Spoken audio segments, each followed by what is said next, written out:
ರಾಜ್ಯ ವಿದ್ಯುತ್ ಉದ್ಯೋಗ ಸಂಘ ಬೆಂಗಳೂರು ರಿಜಿಸ್ಟ್ರೇಟ್ ನಾವು ನಮ್ಮ ಮಳವಳ್ಳಿ ಸಮಿತಿಯ ಆಡಳಿತದಿಂದ ನಮ್ಮ ಹೆಚ್ಚಾಗಿ ನಮ್ಮ ತಂಡ ಹೊರಹೊಮ್ಮಿದೆ. ಮುಂದಿನ ದಿನದಲ್ಲಿ 5 ವರ್ಷಗಳ ಕಾಲ ನಮ್ಮದು ಆಡಳಿತ ಇರುತ್ತೆ. ಈ 5 ವರ್ಷದ ಕಾಲ ನಾವು ಸಂಘನ ಏನು ಸಂಘಟನೆ ಮಾಡಬೇಕು ಅತ್ತ ಕಡೆ ನೋಡಬೇಕು. ಗೆದ್ದಿದ್ದು ಎಲೆಕ್ಷನ್ ಆಗಿದ್ದು ಮುಗೀತು, ಎಲ್ಲರೂ ಸೇರ್ಕೊಂಡು ಸಂಘಟನೆ ಮಾಡಬೇಕು.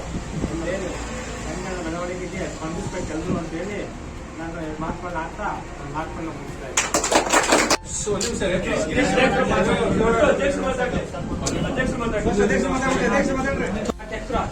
ಎಲ್ಲ ಗುತ್ತಿಗೆದಾರರಿಗೂ ಅಭಿನಂದನೆಗಳು.